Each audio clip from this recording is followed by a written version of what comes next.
Bom dia, professor. Bom dia. Bem-vindos à Introdução à Economia, aula 20. Eu meio que perdi a conta dos números das aulas por causa da confusão na numeração, mas é mais ou menos isso, aula 20. Então, hoje nós vamos começar a economia keynesiana versus os clássicos. E hoje tem um controle de leitura também, no Teams. Então, vocês devem ter recebido uma notificação pelo Teams e como eu falei, qualquer dúvida sobre como acessar, quais os prazos, etc., é tudo com o monitor, com o Pedro, e vocês têm o e-mail dele, o e-mail dele está disponível no Cigar. Deixa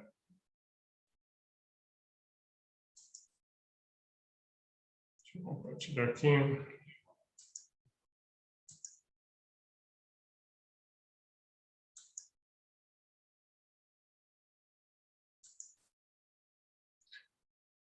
Peraí, acho que é útil recapitular rapidamente só aquela última parte da aula passada, porque isso vai entrar agora.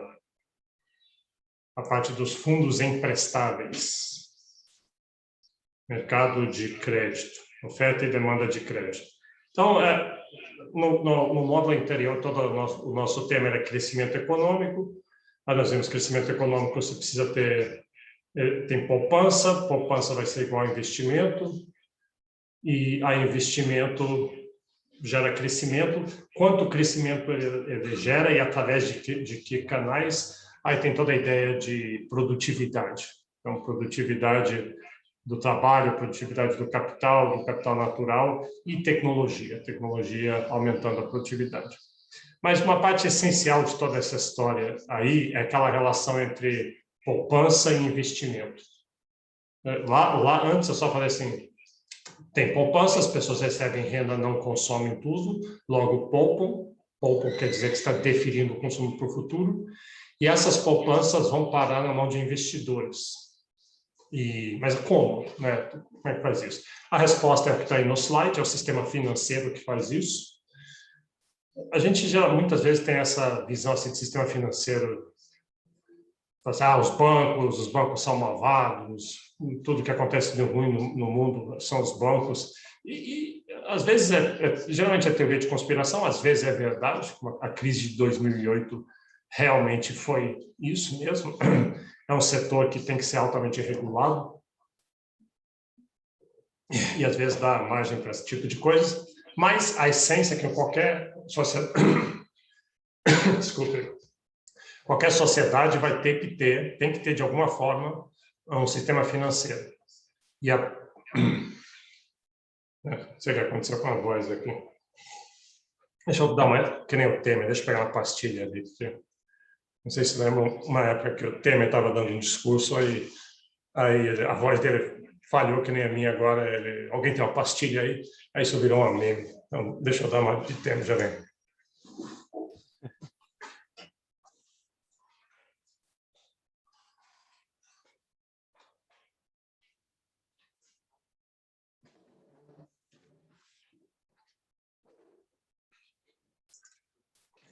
Pronto, ok. Vamos ver se melhor. Aí, o que o sistema financeiro faz, ele pega essas poupanças dispersas, que estão capilarmente debaixo dos colchões das velhinhas e nas caixas escondidas atrás do sofá, e essas poupanças daí vão para o sistema financeiro, como os bancos oferecem a taxa de juros, né? Por exemplo, agora no Brasil, depois de um tempo, a taxa de juros está atrativa, está ficando boa de novo com o poupador. Então, você deve pensar um pouco sobre isso agora. Antes não, porque o juros era tão baixo que não compensava.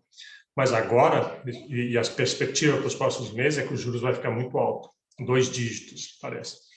E o Brasil é um dos países com juros mais altos, historicamente. Então, é um bom lugar para ser um poupador, o Brasil. E é irônico que a gente não, como um país como um todo, não seja muito poupador. Aí os bancos pegam esse capital e emprestam para pessoas que querem fazer coisas, que querem investir, querem produzir, aumentar a produção. e emprestam a eles a um juros mais alto do que eles pagaram aos poupadores, tem esse spread, e a gente falou sobre isso na aula passada. Tá, agora a gente quer ver isso, a gente viu isso na aula passada, de maneira gráfica.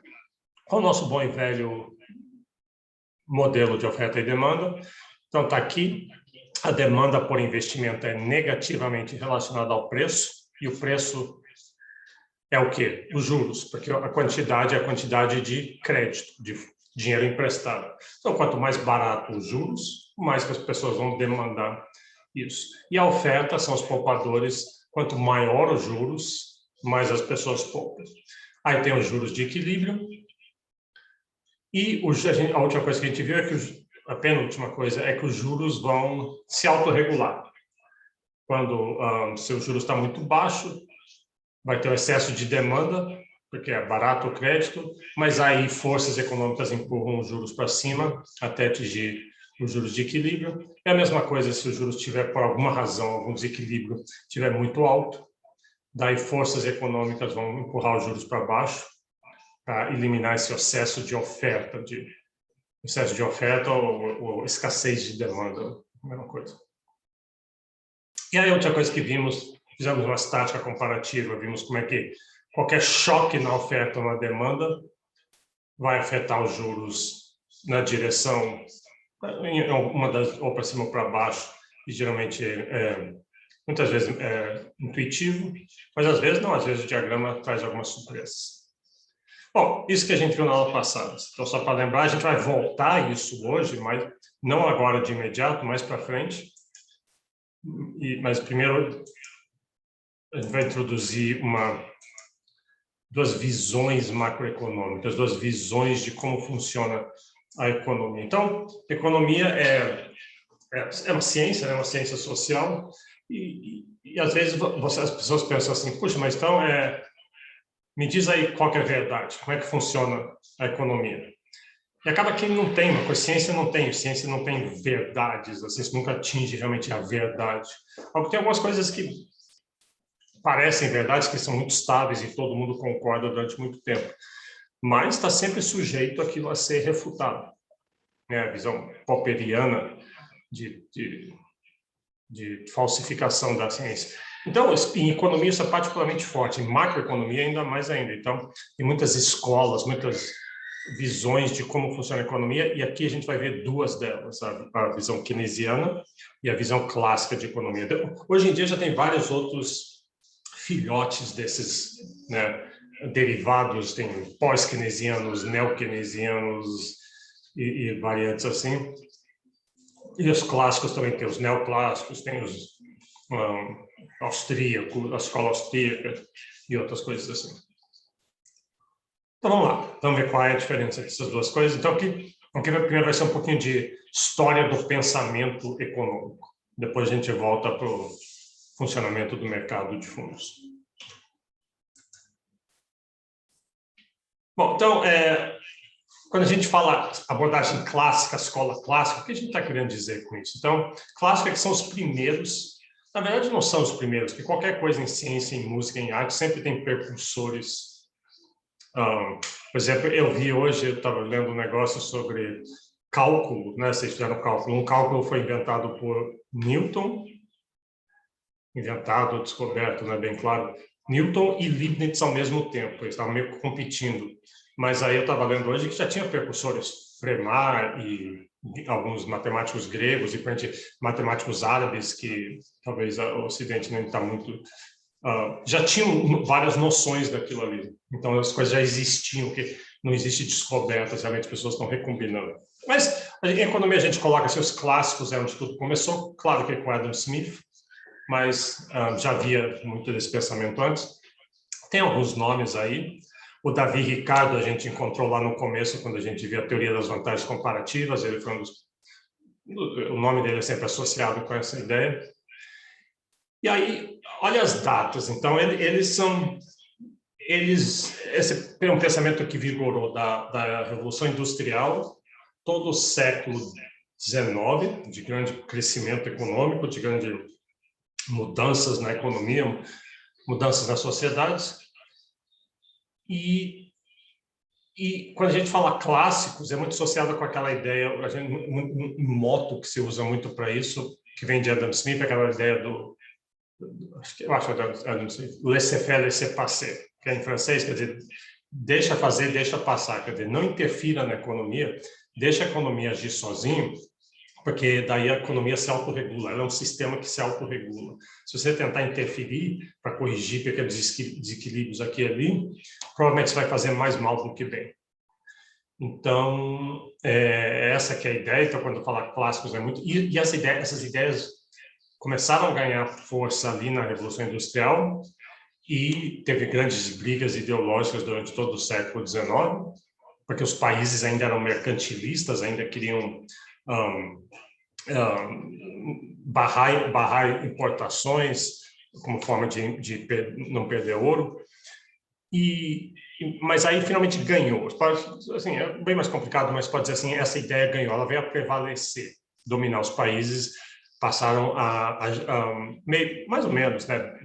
Tem um monte de brigas políticas embaixo, mas essa era a visão dominante, de que a economia era um sistema que se autorregulava, você não precisava interferir nela, os governos não deveriam interferir nela, você só mantém um fundo da sociedade funcionando, toda a estrutura da sociedade funcionando, mas deixa a economia agir.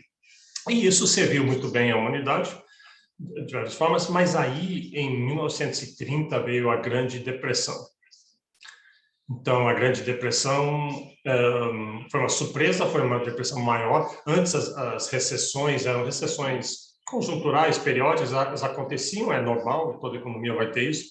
E a própria economia saía, ela se autocorrigia. O sistema de preços ajudava a economia a se autocorrigir, sem o governo precisar explicitamente fazer qualquer coisa. Mas a Grande Depressão quebrou a fé nesse modo de pensar. Porque a Grande Depressão foi uma depressão tão grande, foi uma depressão maior do que uma recessão.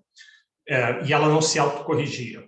Então, durou muito mais tempo, foi mais dolorosa, levou mais desemprego, mais falência, mais ausência de atividade econômica, desesperança, etc. Então, e aí é nisso que surge Keynes. Então, John Maynard Keynes. Deixa eu dar uma parada, que parece que minha internet está instável, falou aqui, mas acho que está funcionando. Então, daí chegou o Keynes, e o Keynes, ele tinha escrito esse livro, em 1936, então escreveu durante a Grande Depressão, e esse livro, onde ele traz uma prescrição de que, nesse tipo de situação, o governo devia interferir. O único jeito de sair da depressão é com uma interferência direta do governo. Ele explica qual é, a gente vai ver ela, inclusive, graficamente aqui. Então, isso mudou o modo de pensar, porque isso funcionou. Os Estados Unidos fez, outros países fizeram essas intervenções keynesianas, que a gente chama, e daí isso quebrou a fé nos clássicos, na visão clássica, e o keynesianismo passou a dominar no mundo a partir de 1930 até 1970, mais ou menos, um período de guerras, é claro, mas também de grande prosperidade após as guerras no Ocidente, nos Estados Unidos, na Europa, um grande crescimento desse mundo que a gente conhece hoje. Muito foi ali sob o keynesianismo, com o governo ativamente interferindo na economia para resolver desequilíbrios, resolver desemprego, fomentar atividade, fomentar investimento. Então, mas ainda em 1970 aconteceu uma crise muito grande e uma crise diferente das crises anteriores, que as crises anteriores eram só falta de atividade e os preços caíam, mas na crise de 70 teve problemas de uma recessão grande, falta de atividade, falta de investimento, mas inflação ao mesmo tempo. Teve uma estagflação, que chama estagnação e inflação ao mesmo tempo. Então, e a partir dali, então, o keynesianismo perdeu um pouco o brilho dele também. Década de 90, teve uma volta dos clássicos, e aí, quando essa volta, a gente chama de neoclássicos. E aí você já está reconhecendo um pouco essas palavras, porque você conhece, já ouve, as pessoas usam no dia a dia como xingamento neoliberal, né? Você é um neoliberalismo fez isso, neoliberalismo fez aquilo. Isso é o neoliberalismo e a visão neoclássica não são a mesma coisa, porque um é acadêmico, o neoclássico é acadêmico, são um estudo acadêmico que isso domina em economia, na economia principal, mainstream, é o que domina. E aí muitas das prescrições na década de 90 e depois em vários países são as prescrições da teoria neoclássica. E como ela... mas aí vira uma guerra ideológica na vida, no dia a dia das pessoas, e tem muita gente que é contra, a chama de neoliberalismo, só que é pejorativo o neoliberalismo. Né? Bom, deixa eu mostrar o Keynes aqui. Vou botar essa foto, mas cuidado, não olhe muito nos olhos dele, porque ele hipnotiza as pessoas. Eu digo isso porque vários economistas são keynesianos, eles são keynesianos de carteirinha, batem no peito, é como se ele encanta as pessoas. Então, tem que tomar cuidado. Ele é um personagem muito folclórico da década de 20, um cara meio aristocrático, daquela década de 20 na Inglaterra. A Semana do Modernismo aqui tinha assim, uma vanguarda literária, artística, nas ciências um pouco, mas ao mesmo tempo ele era do establishment e era ouvido pelas pessoas e escreveu esse livro, tinha grande influência, influenciou muito os políticos econômicos. Então, um cara bastante colorido. Então, vamos ver. Só ver aqui. Vamos ver como é que é isso aqui. Deixa eu tirar isso aqui um pouco. Então, teoria keynesiana, o que é? Qual que é a inovação? O que ele trouxe além dos clássicos? A principal inovação é que essa aqui não necessariamente há uma tendência ao pleno emprego dos fatores de produção.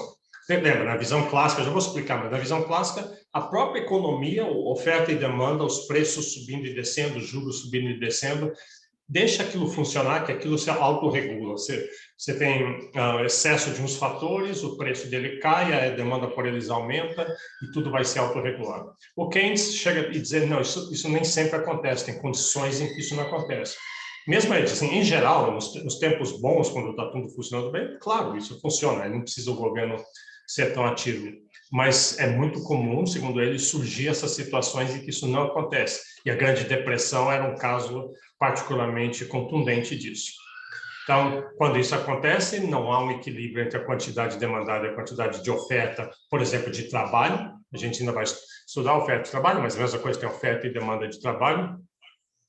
E não necessariamente daí os preços vão subir ou descer para corrigir aquilo automaticamente.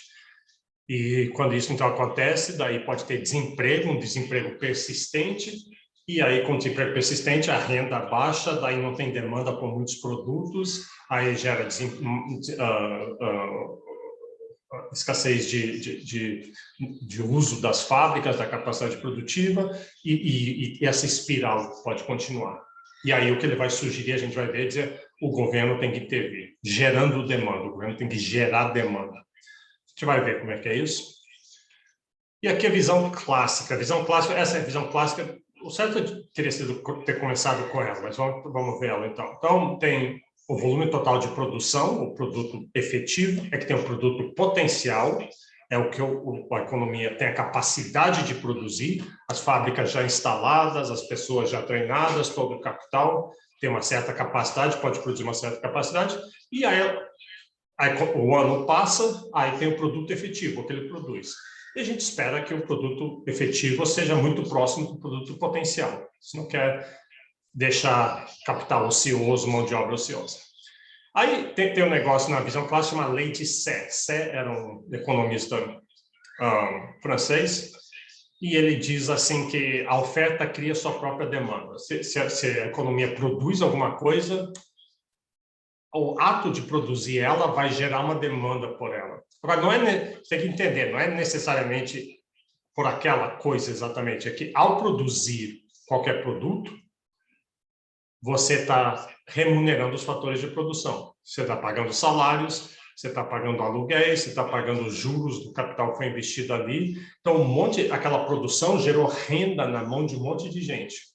Aí essas pessoas vão pegar essa renda e vão ou consumir produtos, não necessariamente aquele produto, mas vão consumir produtos, ou poupar, e essa poupança vai virar investimento, e esse investimento vai demandar produtos também. Para investir, vou criar uma fábrica nova, vou comprar um monte de produtos para instalar essa fábrica.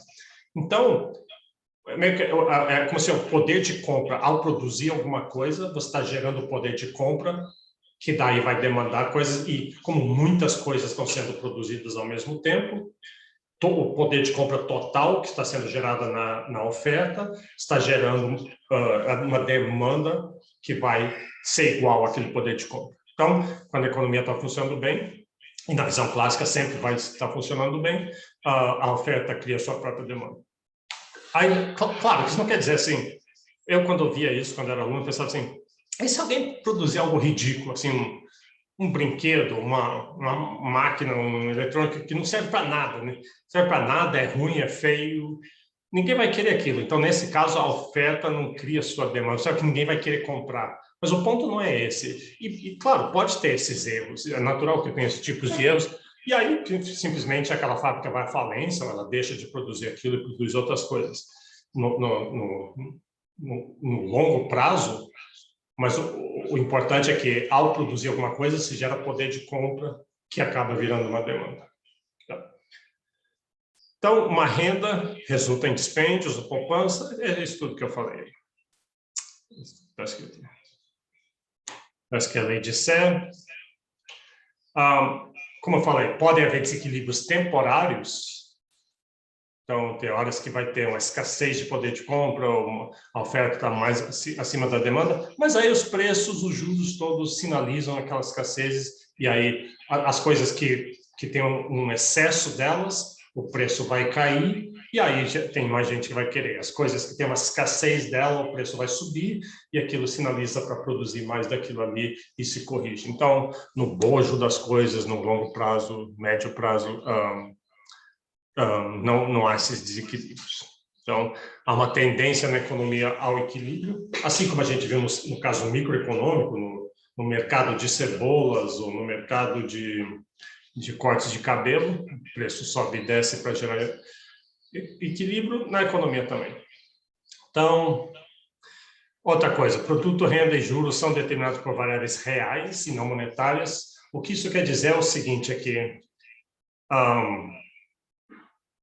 se o governo chegar e emitir um monte de dinheiro, como a gente viu, o governo tem a tendência de fazer isso, e isso faz os preços subirem, a gente viu que gera inflação, o que na visão clássica isso não vai afetar nada, isso não vai afetar fazer com que a demanda aumente ou não aumente, porque o que interessa são os valores reais, a escassez ou não das coisas. O fato dos preços subirem, em termos nominais, não vai ter impacto. Então, na visão clássica, isso que a gente chama dessa dicotomia clássica. A parte monetária não tem muito a ver com a parte real. Eu sei que não está totalmente claro isso que eu acabei de falar, mas não se preocupe muito com isso. São dessas coisas mais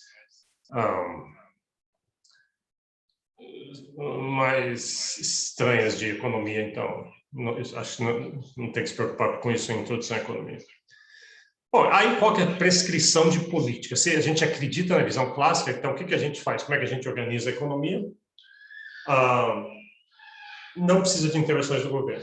Pleno emprego dos fatores é garantido pelo mercado, deixe o mercado, cuide do mercado, das regras do mercado, faça com que o mercado funcione bem, tem que ter uma polícia, tem que ter judiciário, tem que ter direito de propriedade, tem que ter paz, tem que ter ordem, mas o mercado em si deixa ele agir, que ele resolve qualquer desses desequilíbrios. Bom, qual é a visão keynesiana?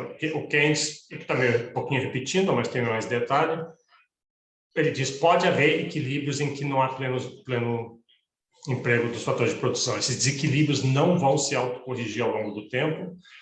A lei de Serre não necessariamente vai valer sempre, e pode ter grandes períodos em que ela não vale.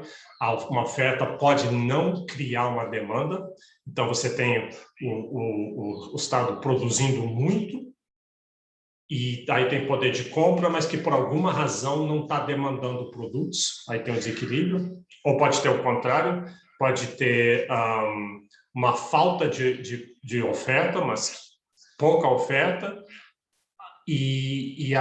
mas os preços não sobem para sinalizar a escassez, e aí não surge uma oferta para corrigir aquilo ali.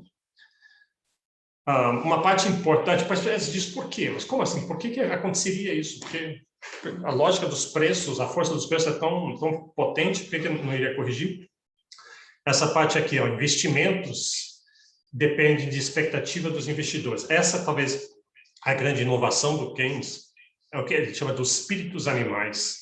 Embaixo ali chama de ânimo vital. Ele diz assim, para você investir, imagine só, investir é uma coisa cheia de risco.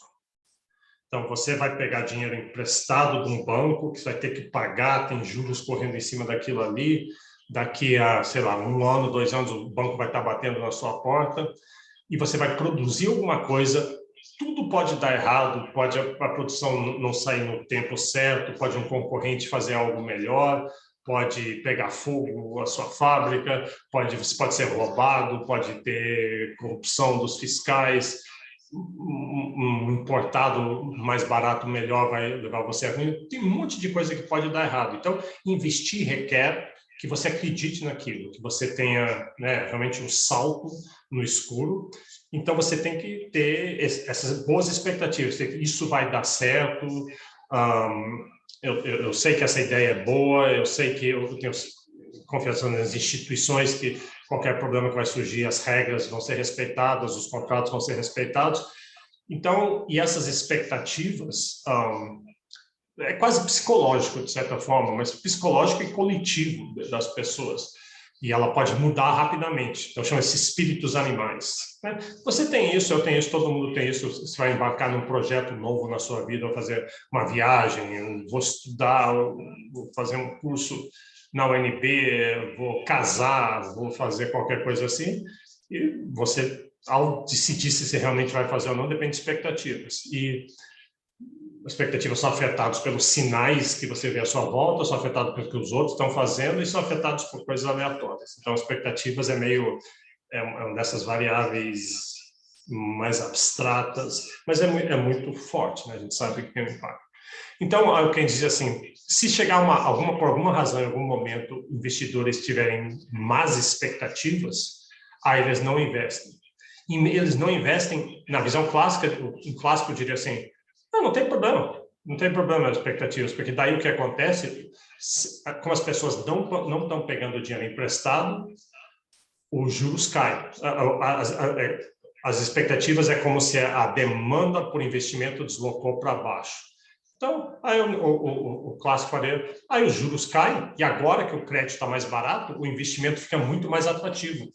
Agora suas expectativas vão melhorar, porque puxa, antes eu estava trabalhando com juros a 15%, mas como os juros caíram, está todo mundo com más expectativas, ninguém pegou dinheiro emprestado, a demanda baixou, aí o crédito, os juros baixou para 5%, com 5%, as minhas probabilidades desse negócio dar certo aumentaram muito, e as suas expectativas corrigem. Mas, segundo Keynes, essas expectativas são mais fortes do que isso. Ela pode acontecer por um período muito longo, por exemplo, a Grande Depressão, por 5 anos, isso acontecer. Mesmo com os juros baixando, ninguém quer aquele crédito, ninguém quer começar um projeto novo, aí quebrou aquele mecanismo clássico de autocorreção. Né? Então, em parte, isso que chama dessa rigidez de preços.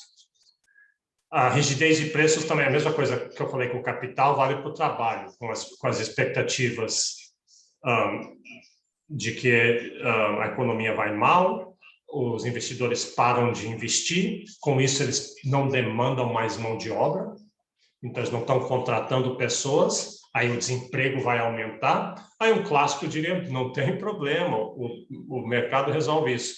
Com esse desemprego, o preço dos salários caíram. Ficou muito barato contratar gente. E um monte de empresários vai aproveitar essa mão de obra barata para investir. É um grande indutor do investimento. Mão de obra é um dos maiores gastos que temos, um dos maiores custos na produção. Se agora caiu pela metade os salários, isso vai aumentar o investimento. Só que, segundo Keynes, normalmente isso funciona. Claro, o próprio Keynes reconhece que quando a economia está funcionando normalmente, isso mercado ajusta automaticamente, mas nessas situações específicas de crise, de recessão, de depressão, pode não acontecer, especialmente no caso de salários, tem umas algumas rigidezes que impede o preço de cair. Por exemplo, uma legislação. O salário mínimo é uma lei que ninguém pode pagar menos que o salário mínimo.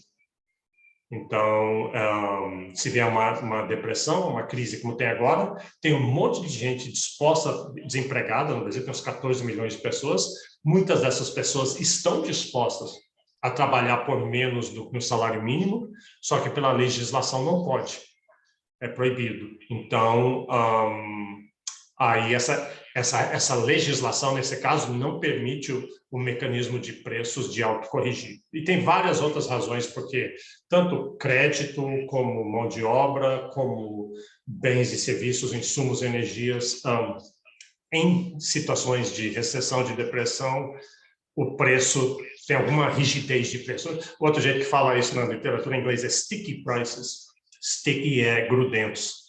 Os preços são grudentos, então é como se eles ficaram grudados em o valor. As forças econômicas diriam para eles abaixarem, mas eles têm uma coisa que não deixa eles abaixarem ou subir.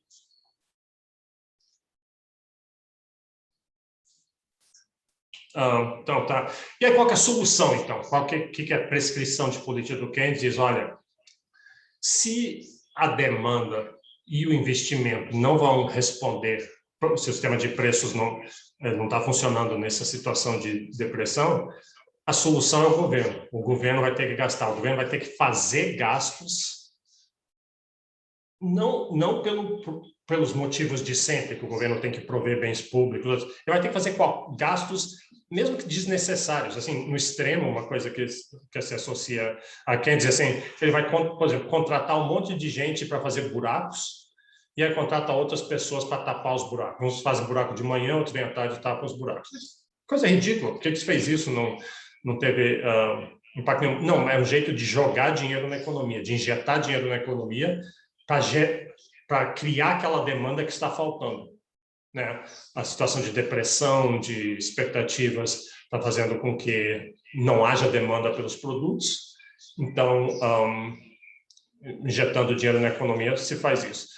Não necessariamente precisa fazer buracos, pode fazer grandes obras públicas, obras de construção de estradas, construção de hidrelétricas ou coisa assim, porque isso injeta dinheiro, sabe? Aí aqueles que estão construindo as estradas pagam salários, os trabalhadores lá recebem os salários, gastam os salários deles, as lojas que recebem os salários deles gastam em diante, que é aquele multiplicador que a gente aprendeu, e daí tem esse impacto. A gente vê muito isso, a gente viu recentemente isso aqui a gente viu tanto em 2008, que foi uma grande depressão, os bancos ali, uma das soluções feitas no mundo inteiro, mas especialmente nos Estados Unidos e na Europa, foi o QE, Quantitative Easing, que eles chamavam, a liberação quantitativa. Era um nome que usaram para jogar dinheiro na economia. E o Obama fez isso, botou muito trilhões de dólares na economia, parece que até hoje estão fazendo isso. Na Europa também, para meio que reavivar essa economia, quebrar aquele ciclo de depressão. A gente vai ver graficamente isso daqui a pouco.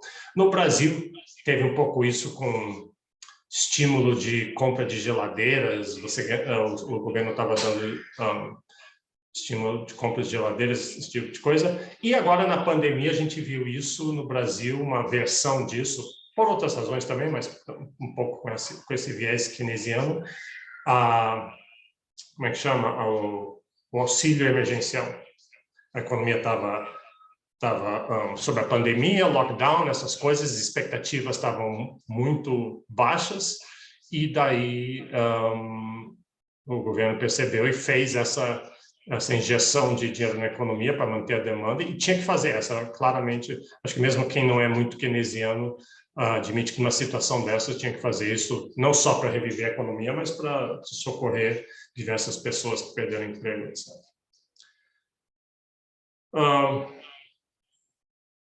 Sob a visão keynesiana, a parte monetária pode afetar a parte real.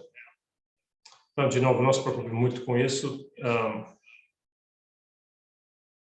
E tem o que a gente chama da curva de Phillips. A gente viu lá nas primeiras aulas, a curva de Phillips é uma relação inversa entre desemprego e inflação. Então, na versão keynesiana é mais ou menos isso. O governo pode gerar. A gente vai ver ainda nessa módulo aqui, mas é um gráfico inclinado, é um trade-off. O governo pode escolher de ter menos desemprego, a gente não gosta de desemprego, então o governo pode ter menos desemprego, por exemplo, jogando dinheiro na economia, emitindo dinheiro, mas aí então, ele reduz o desemprego, mas o trade-off é que isso aumenta a inflação. Que nem esse auxílio emergencial que a gente fez durante toda a pandemia, ajudou muito, resolveu aquele problema, resolveu o desemprego, mas agora a gente vai pagar a conta da inflação. A inflação está subindo e vai subir mais. Ou o governo pode optar por abaixar a inflação, segurar a oferta de moeda, fazer uma austeridade, aumentar os juros, mas isso aumenta o desemprego. Então, a curva de Phillips é alguma coisa que apareceu nessa visão keynesiana. A gente vai ver que ela não sempre vale. Nessa época, ela realmente, os dados, a economia tinha essa relação inversa, mas na década de 70 isso vai se quebrar. A gente vai ver isso mais para frente. Bom, então tinha essa grande briga. Clássicos da Revolução Industrial até a década de 30, isso era a forma dominante de pensar. Daí, a partir da Grande Depressão, keynesianismo, até mais ou menos a década de 70. Na década de 70, como eu falo, aí vem essa estagflação, crise do petróleo, crise dos juros, inflação no mundo inteiro, baixo crescimento, daí década de 80, década perdida em muitos lugares, especialmente no Brasil. E tentou-se fazer uma síntese dessas ideias. Isso é muito comum em ciência, em filosofia, em pensamento. Vamos pegar as melhores coisas dos dois lados. Os dois lados parecem que explicam situações diferentes muito bem. E os dois lados têm algumas fraquezas. Aí vamos juntar os dois para ver o que dá. Desde então tem se tentado fazer isso. Tem os novos clássicos, neoclássicos. A gente não vai se preocupar com isso aqui. Em 2008, isso aqui é uma coisa interessante, esse keynesianismo estava meio... A partir da década de 90, assim, a visão clássica, como eu falei, meio que voltou, essa visão neoclássica, e aquilo estava dominando a economia, mas aí veio a crise de 2008, e a crise de 2008 deu nova vida aos keynesianos. Então, eu sei que no nosso departamento, por exemplo, de economia, muitos dos meus colegas eram keynesianos, sabe, tem de tudo, né, no departamento. E é bom que tenha essa diversidade, tem marxistas, tem neoclássicos, tem keynesianos, neo-keynesianos, pós-keynesianos, evolucionários e um monte de outras coisas. Mas com a crise de 2008 deu uma nova vida aos keynesianos e vários dos meus colegas que eu não sabia que eram tão keynesianos assim, tinha uma formação keynesiana, mas depois eles começaram a ser muito mais vocais. Está vendo? A gente estava certo o tempo todo. E isso funciona assim mesmo. Tá. Um aspecto importante é o Brasil nisso. Então, como é que foi o Brasil na década de 30? Então, o Brasil, vocês sabem que vocês estudaram isso, teve justo quando veio a Grande Depressão, em 29, o Brasil estava com um período dominava a produção de café, 70% do café era produzido no Brasil, então o Brasil tinha quase que um monopólio, ele determinava o preço do café. Tinha um excesso de café produzido, porque o governo estava defendendo os produtores, e já tinha muito café estocado, e aí vem a Grande Depressão. Com a Grande Depressão, o resto do mundo reduziu muito a compra do café brasileiro, e de todos os outros produtos de todo o resto do mundo também. Aí o Brasil ficou num dilema. O que a gente faz com tanto café? Já tinha tanto café estocado que já dava para 10 anos de exportação. E, além disso, as fazendas, as plantações já tinham sido ampliadas tanto que o café que ia ser colhido ainda ia ser um outro tanto a mais. Então, ficou claro, assim, agora, o que eles vinham fazendo antes o governo comprava e estocava. Ele estava salvando os cafeicultores. Porque os cafeicultores eram a elite dominante do país, o governo era os cafeicultores, de certa forma.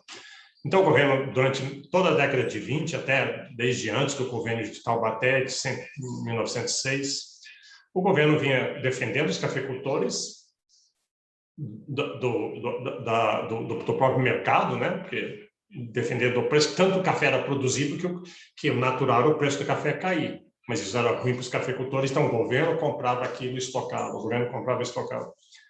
Mas chegou um ponto que não dava mais para fazer isso, então a opção era assim, ou deixa os cafeicultores irem à falência, eles plantaram demais, eles tiveram 2 décadas excelentes, defendidos pelo governo, só que eles eram elite, então o governo achou outro plano para salvar essa elite cafeicultora de novo, e o plano dessa vez era, bom, se não adianta estocar, esse café não vai ter vazão no mercado de qualquer jeito, mesmo se não tivesse depressão, o governo compra e queima. Vamos comprar e queimar o café. Isso soa ridículo, puxa, mas tanto café não dá para as pessoas, por que não... Mas isso é muito comum, isso se faz em vários mercados. Na Europa se faz o tempo todo, na França o tempo todo o governo está defendendo. É muito por lobby político, tem alguma lógica econômica, dependendo para um lado ou para o outro, mas é político. Nos Estados Unidos tem um monte de fazendeiros com fazendas incrivelmente férteis e boas para a produção, que o governo paga eles para não produzir. Você ganha um cheque no correio todo mês que você não produz nada. E parece contraditório, mas isso existe. Então, no Brasil fizeram isso. E aí o interessante é o seguinte, justo na Grande Depressão.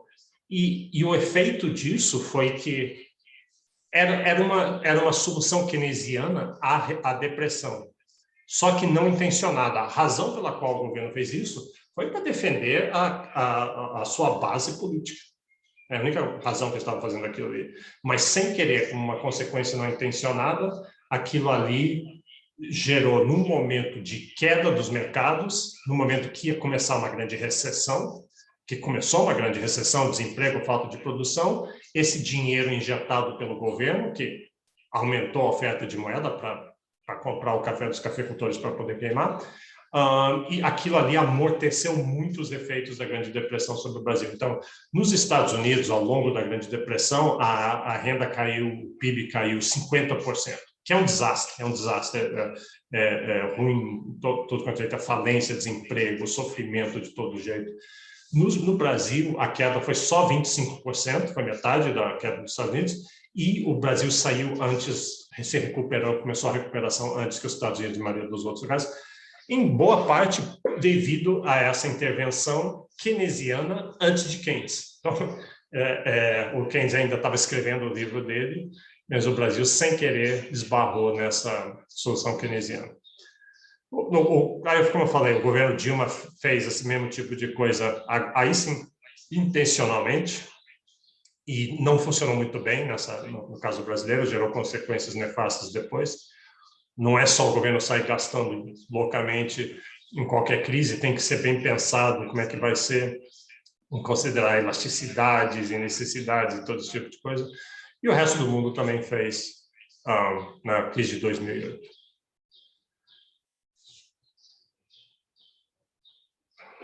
Bom,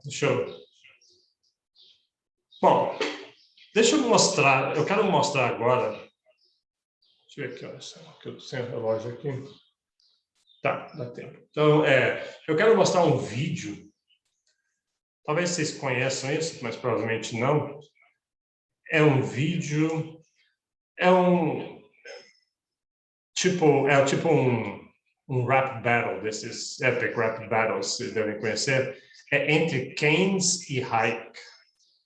Então, é divertido, porque o rap eles, o Keynes e o Hayek entram, acho que numa máquina do tempo, vêm parar na atualidade, nos dias de hoje. É tão engraçado que eles andam no hotel e as coisas modernas eles não entendem muito bem.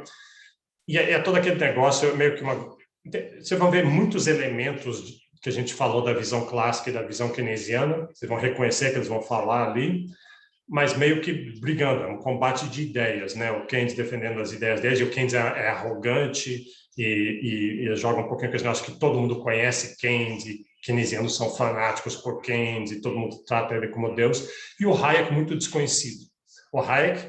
O Keynes não ganhou o Prêmio Nobel de Economia, porque ele morreu, para ganhar o Prêmio Nobel você tem que estar vivo.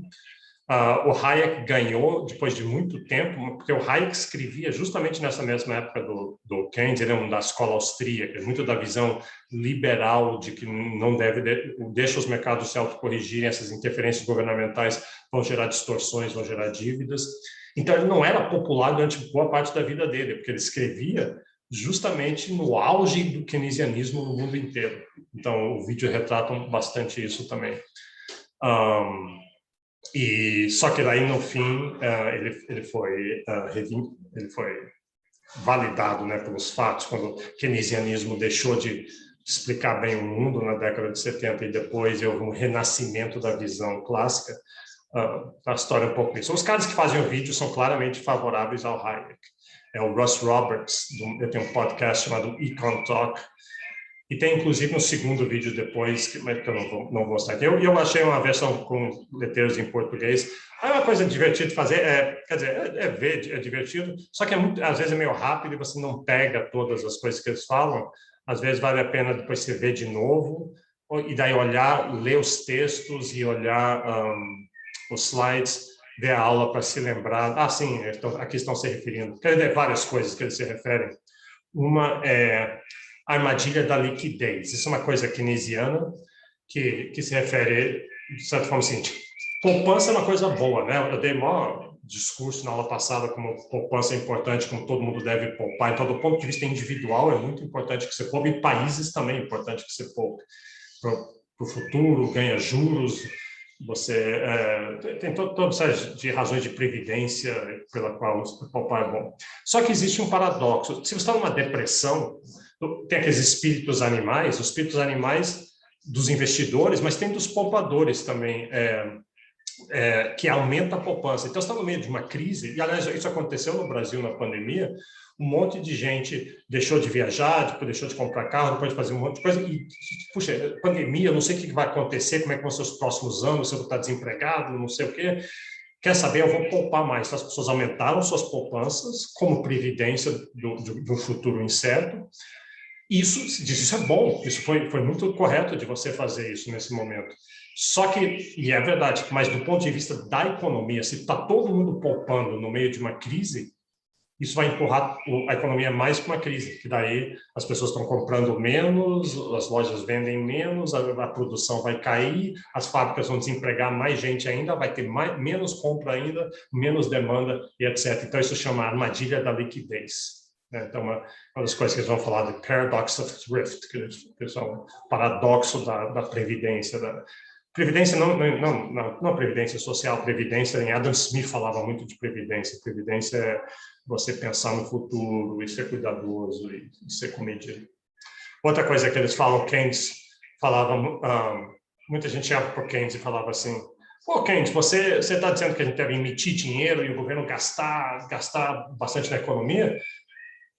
Tá bom, mesmo que isso resolva algum problema de desemprego hoje, isso vai gerar uma inflação muito grande no longo prazo, porque isso vai gerar dívida, tem consequências, não é de graça que o governo pode sair gastando. Aí o Keynes sempre respondia, é famoso por responder, no longo prazo nós todos estaremos mortos. In the long run, we will all be dead. Pelo qual ele quer dizer, provavelmente, dizer assim, poxa, a gente está no meio de uma recessão, tem desemprego, crise, sofrimento em volta, vamos resolver esse problema, depois a gente pensa no longo prazo. E é legal que o Hayek vai falar assim no futuro, ele fala assim, no futuro é sua teoria que vai estar morta, sua teoria, e mais ou menos isso aconteceu por um tempo, você vê que ela, como um zumbi, voltou recentemente. Deixa eu me lembrar outras coisas que eles falam, eu não consigo me lembrar, mas vou botar o vídeo, depois, se tiver alguma coisa eu comento. Tem que me dar um tempo para achar isso aqui.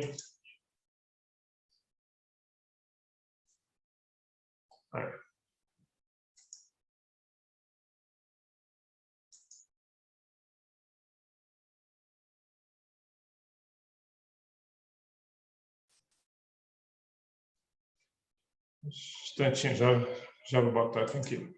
Eu tenho que liberar o som para vocês. Peraí.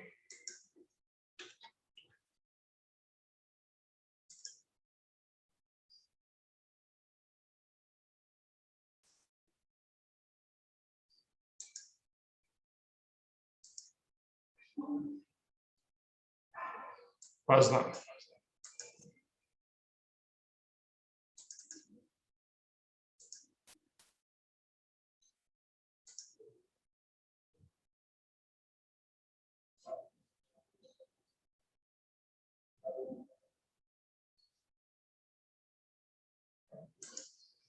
Agora você precisa liberar o som, peraí. Share screen.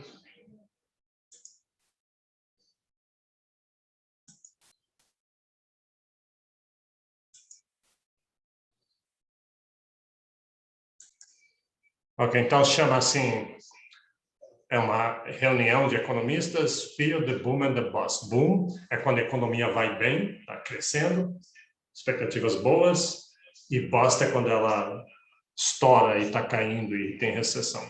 E vai começar com uma luz vermelha, azul, que eu acho que é para significar a máquina de tempo, e eles vieram da década de 30, 40, 50 para os dias de hoje.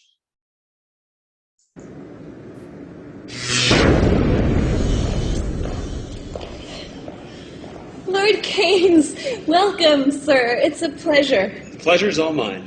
Your agenda. That won't be necessary. I am the agenda. Tell them I've arrived. And then tell them I've arrived. And your name is? Hayek? F.A. Hayek.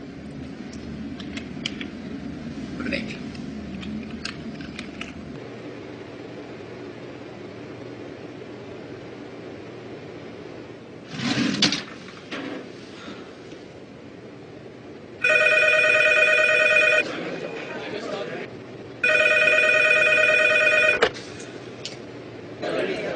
Freddie. Yep. Keynes, Hey, listen, party at the Fed. Already? 20 minutes. Lobby. John Maynard Keynes. F.A. Hayek. Yeah, we're opposed. We oppose each other philosophically. In the same studio. We've been going back and forth for a century. I want to steer markets. I want them set free. There's a boom and bust cycle and good reason to fear it. Play low interest rates. It's the animal spirits. John Maynard Keynes wrote the book on modern macro. The man you need when the economy's off track. Depression, recession, now your question's in session. Have a seat and I'll school you in one simple lesson. Boom, 1929, the big crash. We didn't bounce back, economy's in the trash. Persistent unemployment, the result of sticky wages. Waiting for recovery, that's outrageous. I had a real plan, any fool can understand. The advice real simple, whose aggregate demand? C-I-G, altogether gets to Y. Keep that total growing, watch the economy fly. We've been going back and forth for a century. I want to steer markets. I want them set free. There's a boom and bust cycle and good reason to fear it. Play low interest rates. It's the animal spirit. You see, it's all about spending. Hear the register cha-ching. Circular flow, the dough is everything. So if that flow is getting low, doesn't matter the reason. We need more government spending. Now it's stimulus season, so forget about saving. Get it straight out of your head. Like I said, in the long run, we're all dead. Savings is destruction, that's the paradox of thrift. Don't keep money in your pocket or that growth will never lift. Because business is driven by the animal spirits. The bull and the bear, and there's reasons to fear its effects on capital investment, income, and growth. That's why the state should fill the gap with stimulus, both the monetary and the fiscal. They're equally correct. Public works, digging ditches, war has the same effect. Even a broken window helps the glass man have some wealth. The multiplier driving higher the economy's health. And if the central bank's interest rate policy tanks, a liquidity trap, that new money stuck in the banks. Deficits could be the cure you've been looking for. Let the spending soar, now that you know the score. My general theories made quite an impression. Revolution! I transformed the econ profession. You know me, modesty, still I'm taking a bow. So say it loud and say it proud, we're all Keynesians now. We've been going back and forth for a century. I want to steer markets. I want them set free. There's a boom and bust cycle and good reason to fear it. I've made my case, Freddie H. Listen up, can you hear it? I'll begin in broad strokes, just like my friend Keynes. His theory conceals the mechanics of change. That simple equation, too much aggregation, ignores human action and motivation. Yet it continues as a justification for bailouts, payoffs by poles with machinations. You provide them with cover to sell us a free lunch. Then all that we're left with is debt and a bunch. If you're living high on that cheap credit hog, don't look for a cure from the hair of the dog. Real savings come first if you want to invest. The market coordinates time with interest. Your focus on spending is pushing on thread. In the long run, my friend, it's your theory that's dead. So sorry there, buddy, if that sounds like invective. Prepare to get schooled in my my Austrian perspective. We've been going back and forth for a century. I want to steer markets. I want them set free. There's a boom and bust cycle and good reason to fear it. Play low interest No, rates. it's the animal spirit. The place you should study isn't the bust, it's the boom that should make you feel leery. That's the thrust of my theory. The capital structure is key. Malinvestments wreck the economy. The boom gets started with an expansion of credit. The Fed sets rates low. Are you starting to get it? That new money is confused for real loanable funds. But it's just inflation that's driving the ones who invest in new projects like housing construction. The boom plants the seeds for its future destruction. The savings aren't real, consumption's up too. And the grasping for resources reveals there's too few. So the boom turns to bust as the interest rates rise. With the cost of production, price signals relies. The boom was a binge, that's a matter of fact. Now it's devalued capital that makes up the slack. Whether it's the late 20s or 2005, booming bad investments seems like they'd thrive. You must save to invest, don't use the printing press, or a bust will surely follow, an economy depressed. Your so-called stimulus will make things worse. Just more of the same, more incentives perverse. And that credit crunch ain't a liquidity trap, just a broke banking system. I'm done, that's a wrap. We've been going back and forth for a century. I want to steer markets. I want them set free. There's a boom and bust cycle and good reason to fear it. Play low interest No, rates. it's the animal spirit. The ideas of economists and political philosophers, both when they are right and when they are wrong, are more powerful than is commonly understood. Indeed, the world is ruled by little else. Practical men who believe themselves to be quite exempt from any intellectual influence are usually the slaves of some defunct economist. The curious task of economics is to demonstrate to men how little they really know about what they imagine they can design. They've been going back and forth for a century. Ok. Então, deixa eu voltar lá. Professor, Diga. uma coisa que não ficou muito clara para mim é que qual que seria o contraponto, né, no caso, numa situação de crise, né, por exemplo, na de 29, o que seria defendido por Hayek, ao invés de fazer o que o pessoal fez lá, os keynesianos.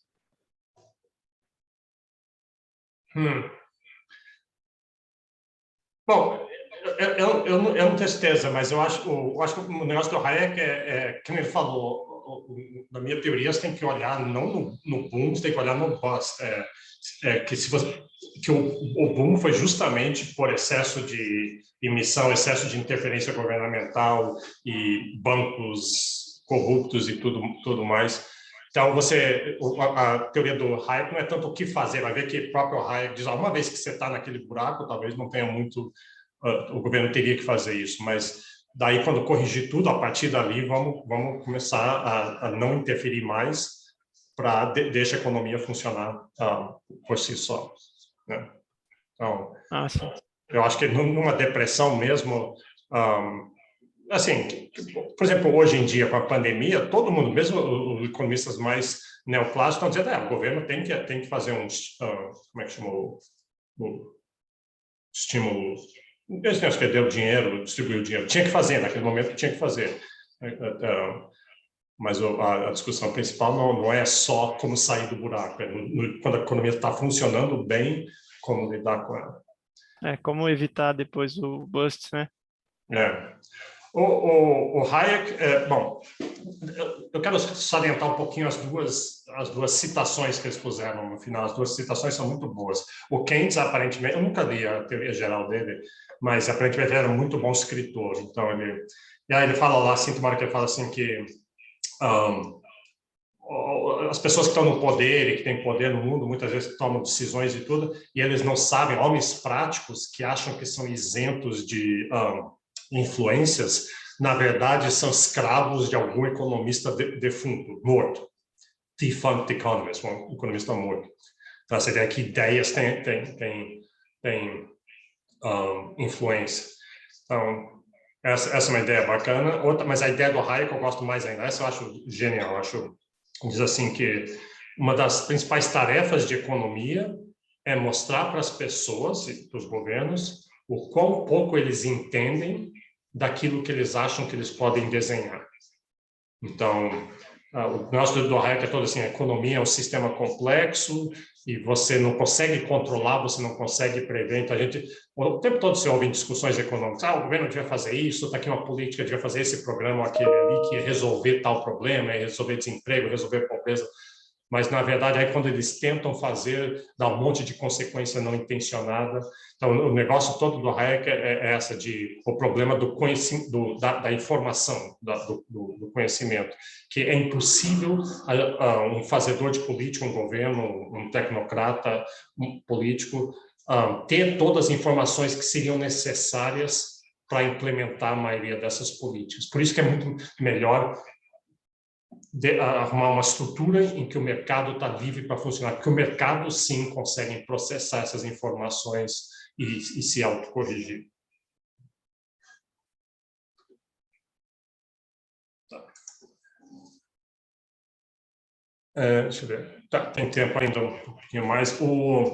Outra citação famosa do Keynes é essa, we're all Keynesians now, né? Nós todos somos keynesianos agora. É um pouquinho isso que é a sua pergunta agora, porque você vê, no meio de uma crise, na crise de 2008 e nessa atual, todo mundo concorda.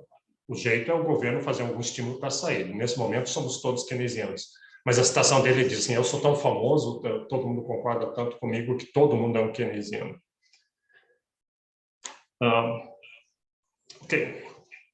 Então tá, vamos ver graficamente. Só vamos começar isso agora e depois a gente continua na aula que vem. Isso vai levar a gente depois para os outros modelos keynesianos que são um pouco complicados. E mesmo esse aqui requer um pouquinho de esforço. Talvez essas próximas 2 aulas vão ter os gráficos mais difíceis, mas vamos tentar entender. Não é tão difícil, dá para entender tranquilamente. Só que você tem que ter a atitude é assim, isso inclui a economia, eu só preciso entender a lição básica por trás desses gráficos. Então, a prova nunca iria usar isso de uma maneira para fazer uma pergunta incrivelmente detalhada. Então, primeira coisa, vamos só para estabelecer algumas coisas que a gente vai usar no gráfico, é que existe que a gente chama de... Bom, primeiro, a demanda por bens de consumo depende do nível da renda. Isso é claro, né? Maior que a sua renda, o mais que você consome. Intuitivo, todo mundo vê isso. Segunda coisa, a demanda por bens de capital depende das expectativas. Então, a renda afeta a demanda para consumo e investimento é uma simplificação aqui. Depende só da expectativa. Se os investidores estão com espíritos animais em polvorosa, eles vão querer investir muito. Se eles estão em baixa, eles não vão querer investir. Tá. Segunda coisa, terceira coisa, tem essa noção de propensão marginal ao consumo. Então, assim, se eu aumento sua renda 100%, eu dobrei o seu salário, então, digamos, você obviamente vai consumir mais. Mas você vai consumir mais, você vai consumir o dobro, você vai consumir todo o aumento que eu dei para você, você vai manter o seu consumo.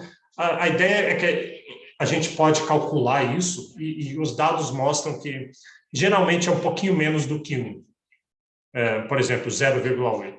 Se a renda da economia aumentou 10 milhões, o consumo vai aumentar 8 milhões. E os outros 2 milhões? Vira poupança. Então, assim, aumenta sua renda, você vai comprar mais coisas, o país como um todo. Aumenta a renda geral, as pessoas vão comprar mais, vão comprar coisas que não compravam também, alguns luxos, etc., mas tipicamente a poupança vai aumentar. Então, 0,8 é uma boa estimativa de uma propensão marginal a consumir. Como eu falei, países asiáticos têm uma propensão marginal a consumir menor. Se aumenta a renda deles, eles poupam bem mais do que o Brasil, por exemplo, mas é menor do que 1. Tá. Então, vamos usar isso graficamente. Olha o que eu tenho aqui. Eu vou apresentar isso hoje, a gente tenta entender, depois na próxima aula a gente volta e essa coisa de ver 2 vezes, acho que, e ainda vocês estudarem no meio, acho que ajuda. Então, aqui aqui o produto, a quantidade que foi produzida na economia, o valor, e aqui a quantidade que foi o gasto na economia. Então, a gente vê aquele negócio, a economia pode produzir mas nem tudo que foi produzido vai ser consumido. Pela lei de Sé, seria, né? A lei de Sé é isso, tudo que é produzido acaba sendo consumido. Mas na prática pode acontecer do país produzir muito, nem tudo é consumido, e aquela parte que não é consumida vira estoques. Não é vendido, vira estoques. Ou pode ser o contrário, às vezes a economia está tão aquecida que uma certa quantidade é produzida, mas as pessoas consomem mais ainda. Então, ou estão consumindo estoques ou importados, alguma coisa assim. Então, temos essa linha de 45 graus, se você traçar qualquer ponto aqui, ela faz o dispêndio igual ao produto. Então, você tem isso. Aí vamos ver o consumo. A gente viu que o consumo, à medida que aumenta a renda, lembra, a renda é produto. Produto igual a renda, essa é a nossa identidade. À medida que aumenta o produto, aumenta a renda, o consumo aumenta também. Mas ele está aumentando a uma taxa menor do que o produto. É aquilo que eu acabei de falar. Tem a propensão marginal a consumir, a inclinação desse consumo, o quanto que o consumo aumenta com uma unidade de aumento da renda, é menor do que 1. Então, você vê que se essa linha do consumo fosse paralela ao 45 graus, a ela seria 1.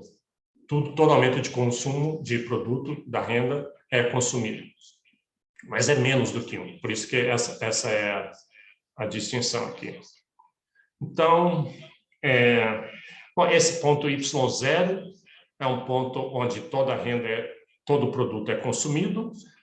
Se a renda for tão baixa, isso aqui é uma renda bem baixa, né? Então, se a renda for bem baixa, tudo é consumido. É um mínimo, não dá para poupar nada. Não dá. Mas deixa eu vir aqui. E aí, então, aqui tem o consumo. Então, a gente vai dizer assim, suponha que o produto seja Y1. Esse foi o produto da economia. Então, essa quantidade foi consumida, né, porque o dispêndio aqui, essa quantidade foi consumida. E o que aconteceu com o resto da renda? Porque esse dispêndio D1 é igual a Y1. Porque a linha de 45 graus faz justamente isso, que esse é o dispêndio que seria igual à renda, só que o dispêndio de fato foi menor do que D1. Então, esse restante aqui, vamos dizer que ele foi poupado e virou investimento. Então, é um pouquinho ilusório, é um pouquinho enganador eu chamar disso de investimento mais consumo, porque o investimento é essa distância aqui. Esse pedaço aqui é consumo e esse pedaço aqui é investimento. É poupança, é o que não foi consumido, logo foi investido. Então esse pedaço aqui é o investimento. Então, tá. Então, se a economia estiver aqui, é isso. Essa quantidade consumida, essa quantidade investida. Mas, bom, e deixa eu dizer o seguinte também. Esse Y1 é um equilíbrio. Em que sentido que ele é um equilíbrio? Suponha, por acaso, que a economia, em vez de crescer Y1, deixa eu achar minha setinha aqui, às vezes ela só... Y1 tenha sido um valor maior. A economia aqueceu, produziu muito naquele momento. Cadê a minha seta? Tá. Produziu muito. Aí... o consumo vai ser maior, a economia está aquecida, aumentou o consumo. O investimento também, o investimento não depende do produto, então o investimento é o mesmo, ele depende das expectativas animais, e eu não mudei as expectativas animais. Só que repara o que aconteceu aqui agora. O C mais I está menor do que o dispêndio correspondente, faltou esse pedacinho aqui. Então, isso quer dizer que o produto está alto, mas nem tudo está sendo consumido. Então, aquilo ali vai virar estoques, aí as fábricas vão parar de produzir, parar de contratar, essas forças empurram o produto do próximo ano para baixo. Então, se você produzir acima dessa quantidade de equilíbrio aqui, tem forças que empurram, isso gera uma recessão, você produziu demais, o produto não está sendo absorvido, não está sendo demandado, então isso está gerando estoque, está gerando falências, está gerando desemprego. Então, tem forças naturais empurrando aqui. E se você estiver aqui abaixo do equilíbrio, o que acontece é que você está produzindo, o consumo está aqui, o investimento está aqui, e o dispêndio está maior do que o produto. Então, as pessoas estão gastando mais do que foi produzido, mais do que a renda que foi gerada, então elas estão se endividando, mas estão gastando muito. Aí o que as fábricas fazem? Dizem, poxa, vamos produzir mais, tem demanda para essas coisas, vamos produzir mais, vamos contratar, vamos aumentar a fábrica. Então, isso tudo faz com que o produto no próximo ano seja maior. Então, Y é um equilíbrio. Se tiver equilíbrio, se estiver no Y, você já está no produto de equilíbrio e dado as expectativas dos investidores. Isso é muito importante, esse izinho, a distância entre o C e o I. A única coisa que determina isso é a expectativa. Se de repente tem um choque bom de expectativas, todo mundo fica animado, aí essa curva I se desloca para cima. Mas dado esse I, Y1 é o equilíbrio da economia. Então, ele pode sair um pouquinho para cima, mas aí forças empurram para baixo, sai um pouquinho para baixo, as forças empurram para cima. Mas nada garante que YI seja o potencial da economia. Talvez a economia tenha fábricas instaladas, gente treinada, armazéns, infraestrutura, portos, para produzir mais do que Y1. Então, digamos que seja Y2. Então, Y2 é o produto potencial. O equilíbrio é um equilíbrio baixo, é um equilíbrio que está gerando muita ociosidade. Então, uma depressão pode ser isso, uma depressão pode ser um equilíbrio que tem muito desemprego, muitas lojas fechadas, fábricas desativadas. Então, o problema está aqui, então a gente gostaria que a economia fosse para Y2, mas o consumo, a propensão marginal do consumo diz que o consumo vai ser esse, e os espíritos animais estão dizendo que o investimento vai ser esse aqui. Então, uma solução seria tentar afetar os espíritos animais, tá? Dar um ânimo para eles de alguma forma. Né? Não sei muito bem como é que poderia ser isso, tanto que essa geralmente não é a solução. E aí o Y ia aumentar, se o Y levasse até aqui em cima, aí o novo equilíbrio seria Y2, seria o equilíbrio igual ao potencial. Isso a gente gostaria. Só que como não tem como fazer isso, a solução geralmente é aqui. O governo gasta esse adicional. Essa aqui é aquela intervenção keynesiana, no vídeo ele chamou de gerar demanda agregada, o governo gera demanda agregada. Outro jeito que eu falei é, ele faz aquelas obras públicas, constrói estradas, ou contrata pessoas para fazer buracos no chão, ou como no Brasil 2008, dá subsídios para comprar geladeiras, para comprar automóveis, ou auxílio emergencial numa pandemia, tudo isso aqui está aqui. É o governo gastando isso aqui, o governo vai gerar moeda, vai gerar inflação, gerar dívida, mas o problema aqui é fazer a economia de subir de Y1 para Y2. Então, aí o governo fazendo isso aqui resolve o problema. Né? Então, essa é a intervenção keynesiana. Então, esse mecanismo keynesiano, né? Por que tem essa demanda? Eu sei que o jeito que estão dizendo assim, o problema todo é um pouco o consumo, tem aquele paradoxo do investimento, o consumo é baixo, mas o problema principalmente é que o I está aqui. Se o I tivesse mais alto, o governo não precisava investir. Então, para Keynes, o problema é espíritos animais, expectativas, espíritos animais, ânimo vital, essa coisa psicológica, essa coisa do sentimento nos seus intestinos de que investimento pode funcionar. Na visão clássica, isso iria acontecer ao ver preços baixos, salários baixos, juros baixos, os investidores vão dizer, ótimo, vou fazer uma fábrica nova, está baratinho investir, eu tenho expectativas para o futuro, que daqui a 2 anos, quando minha fábrica nova estiver pronta, a economia já está nos trilhos de novo, já vai ter demanda, então eu vou investir. Mas muitas vezes essas expectativas não são assim, as pessoas estão cuidadosas, não, é melhor esperar, vamos esperar para ver. Já vi muita gente se queimar fazendo investimento cedo demais, então essa que é a ideia. Deixa eu acabar com isso aqui. Esse aqui é um livro de dois economistas, os dois são... Eu sei que o Schiller é altamente keynesiano, o Eckloff não sei, deve ser, mas é um livro sobre essas expectativas, né? Então, do ponto de vista quase psicológico, economia comportamental.